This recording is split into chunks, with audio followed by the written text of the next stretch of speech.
오늘 ESG 실천은 실천의 주체와 실현은 누가 하는지, 또 환경 영역에서 ESG 실현은 어떻게 해야 되는지, 사회 영역에서는 어떻게 해야 되는지, 지배구조 영역에서는 ESG 실현을 어떻게 해야 되는지를 꼼꼼하게 따져보도록 하겠습니다.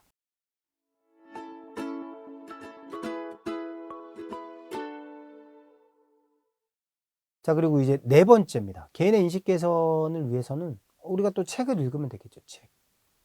이동학 작가라는 작가가 쓴 왜 지구의 절반은 쓰레기를 뒤덮여 있는가라는 책이 있습니다. 그 이동학 작가는 전 세계를 돌면서 여행을 했습니다. 한 160여 개가 넘는 도시를 돌아봤는데요. 기존의 목적은 인구 소멸 현상, 또 이제 고령화에 어떻게 대처하는 게 좋을지에 대한 고민으로 출발해서 전 세계를 돌기 시작했습니다. 그런데 돌고 돌아보니 결국에는 쓰레기 문제가 가장 큰 문제로 대두됐던 거죠.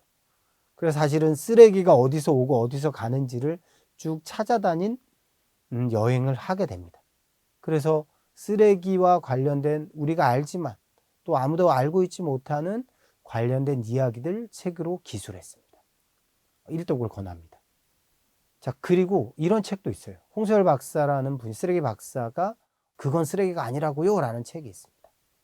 자, 우리가 한번 살펴보면요. 일회용 종이컵은 재활용이 가능해서 종이류를 배출한다. 이런 뭐가 맞나요? 어떤가요? 종이류 배출한다? 아닙니다. 종이류 배출해서는 안 됩니다. 재활용이 불가능합니다. 왜? 일회용 종이컵에는 플라스틱 소재로 덧칠이 되어 있어요. 특수 소재로. 그렇기 때문에 그냥 배출해서는 안 됩니다. 자, 또 볼까요? 배달 음식 그릇을 덮는 랩은 비닐로 배출한다. 이 랩은 우리가 싱싱랩이라고 하죠. 이 랩은 비닐류일까요? 아닐까요? 아니에요. 일반 쓰레기입니다. 어렵죠? 페트병 캔유는 내용물을 비우고 헹군 후 분리 배출한다. 그렇죠. 그렇게 해야 되는 겁니다. 칫솔 볼펜은 플라스틱으로 배출한다. 어떻습니까, 여러분? 칫솔, 볼펜? 이렇게 해서 플라스틱 배출해야 되는 거 아니야? 아닙니다. 칫솔과 볼펜은 대부분 복합 플라스틱 소재로 되어 있어요. 우리가 단일 플라스틱 소재로 되어 있으면 분리 배출하면 재활용할 수 있지만 복합 플라스틱 소재는 대부분은 재활용이 불가능합니다. 여러분 알고 있었던 거랑 많이 다르죠? 좀 더 가볼까요? 거울은 뭘까요? 유리일까요? 아닐까요? 네, 거울은 유리로 배출해서는 안 됩니다. 유리가 아니에요. 샴푸가 남은 샴푸통은 통째로 플라스틱 유에 배출한다. 이거는 4번과 똑같죠? 그렇죠. 플라스틱은 단일 플라스틱 소재만 가지고 배출해야 된다. 그래서 샴푸의 펌핑은 따로 배출하든지 아니면 일반 쓰레기로 배출해야 되는 겁니다. 이렇게 우리가 사실은 잘 모르는 내용이 참 많은 거예요. 이런 내용도 우리가 한번 살펴보는 것도 아주 의미 있습니다. 자, 이거는 이제 저와 이제 저희 연구소에서 함께 작업한 책인데요. 쓰레기 사전입니다. 쓰레기 사전은 이렇게 보시면 교촌치킨이라고 되어 있죠. 그래서 1, 2, 3, 4, 5, 6, 7, 8, 9 쓰레기를 버리는 단계, 그러니까 쓰레기를 재활용하는 단계를 개념화한 겁니다. 이미지로 여러분이 보시기 편하게 300개의 제품을 이렇게 설명해 놨습니다. 왜 그렇게 했을까요? 그래서 제품군마다 각각 가장 인기가 있는 5개의 제품군을 열심히 저희가 선정해서요, 그 제품군에 대한 해석, 또 그 제품군을 재활용하기 위해서는 어떻게 해야 되는지를 자세하게 설명해 놨습니다. 그래서 여러분들이 댁에서 활용할 수 있어요. 실제로 댁에서 이렇게 보면서 오늘은 100번, 오늘 사과, 102번, 칫솔 이런 것들을 쭉 확인하셔서 이거는 쓰레기 배출을 이렇게 하는구나, 이거는 분리 배출을 이렇게 하는구나 라고 여러분들이 확인하실 수 있는 내용입니다. 자, 그렇다면 우리가 어떻게 될까요? 개인이 이렇게 인식 개선이 된다면 그 이후에 어떤 걸 하게 되죠? 생활 변경을 하게 되겠죠. 행동을 바꿔야 되니까. 그렇죠. 그러면 행동을 바꾸려면 어떻게 해야 되느냐? 먼저 분리배출을 실천해야 된다. 분리배출은 크게 4가지의 핵심 행동이 있습니다. 첫째, 비운다. 용기 안에 내용물을 깨끗이 비운다는 거예요. 막 비우는 거예요. 물이 있거나 콜라가 있거나 사이다가 있거나 비워야 됩니다. 그다음 두 번째, 헹군다. 이물질이 있으면 헹궈야 됩니다. 닦거나 꼭 헹궈야지 배출이 가능합니다. 세 번째, 분리한다. 우리가 요즘은 이 페트병 겉에 있는 이 포장재가 없는 것이 꽤 많이 나왔죠. 그런데 여전히 비닐 라벨이 많이 붙어 있습니다. 그래서 이 라벨은 제거해 주셔야 돼요. 분리한다. 네 번째, 섞지 않는다. 종류별, 성상별로 구분해서 분리, 배출함에 배출해야 합니다.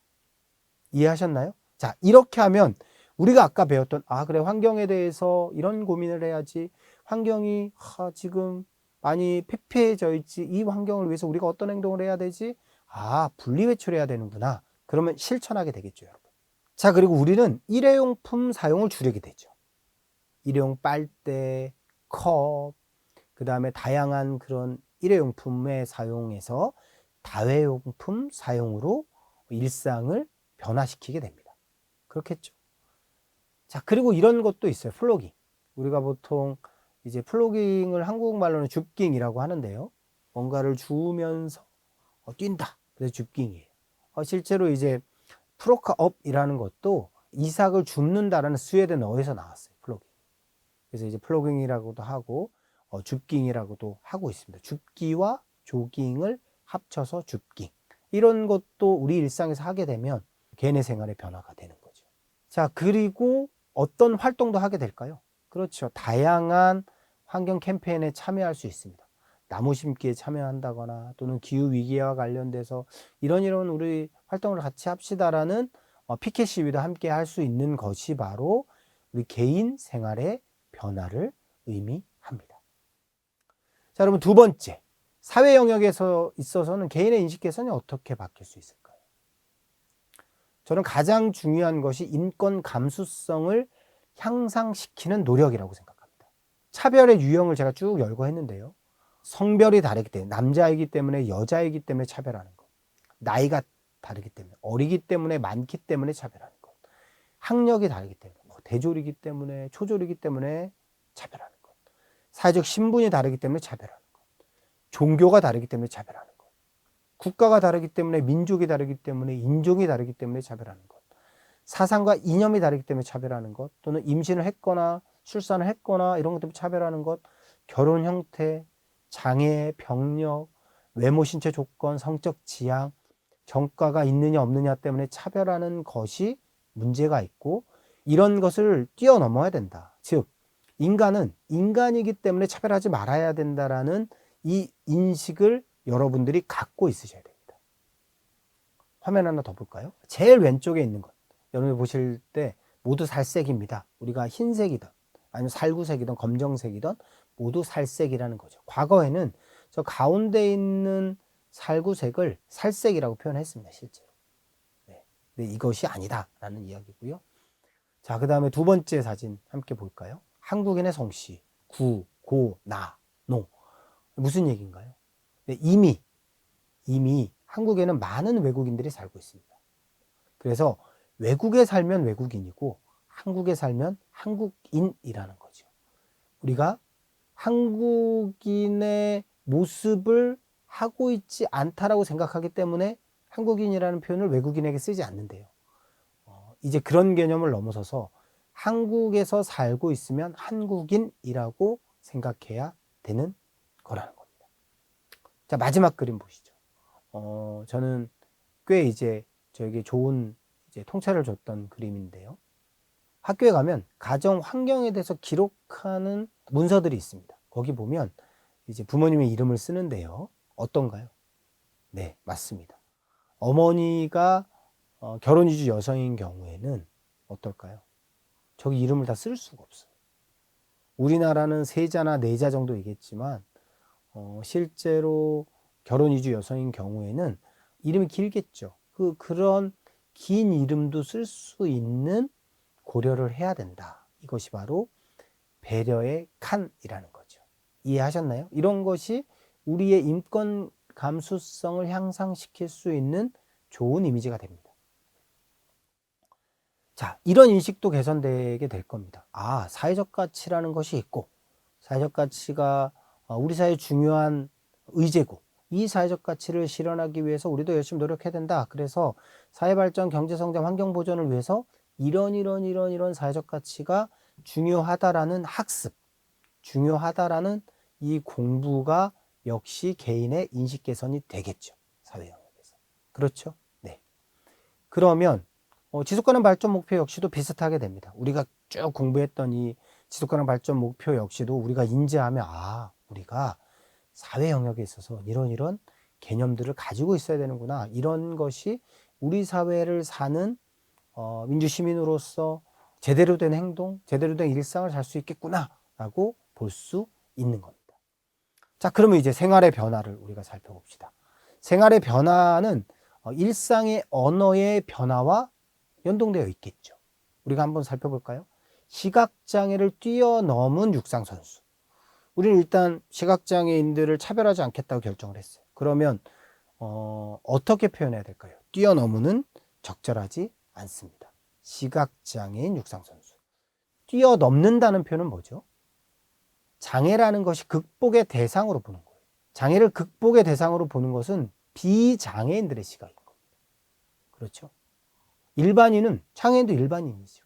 그렇죠? 일반인이라는 개념은 모두가 포괄하는 개념이지 장애인, 일반인 이렇게 구분하는 것은 아니다. 우리가 일상에서 이렇게 언어를 바꾸면 그것이 바로 뭐다? 예, 생활의 변화인 것입니다. 불의의 사고로 장애를 앓고 있는 사람, 이거는 불의의 사고로 신체 장애를 가진 사람이라고 보면 됩니다. 자, 그러면 마지막으로 지배구조에서의 인식 개선. 저는 이제 크게 민주주의 시민교육이라고 생각하는데요.